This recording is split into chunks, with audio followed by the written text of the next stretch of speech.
જૂનાગઢથી કોંગ્રેસના ઉમેદવાર હીરા જોટવાના ભાજપ પર પ્રહાર। ભાજપ સરકારી ભરતીને બદલે પાર્ટીમાં ભરતી કરે છે। ભાજપના પ્રતિનિધિઓ ત્રાહિમામ પોકારી ગયા છે તેવું જોટવાએ નિવેદન આપ્યું। ભાજપના જ કાર્યકર્તા મને જીતાડવા ઈચ્છી રહ્યા છે તેવું તેમણે નિવેદન આપ્યું છે।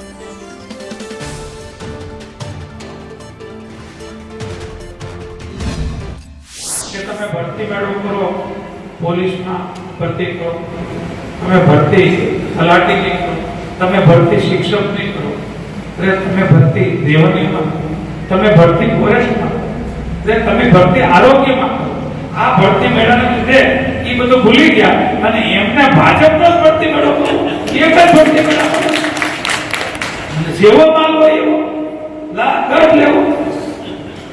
આ ભરતી મેળાથી લોકો ત્રાસી ગયા છે અને આવો જ્યારે ભરતી મેળો ભાજપે કર્યો એમને લીધે ભાજપના કાર્યકરો છે ને જેમણે ભાજપ ઊભી કરી ને એને ક્યાંક મળે ને ખંભે હાથ કહેજો કે તારા દિલને ખુશ કે હવે શું કરવું જોઈએ। ત્યારે એમ કહે છે કે હવે તો હીરાને જીતાડવો, બીજું કંઈ કરવું નથી।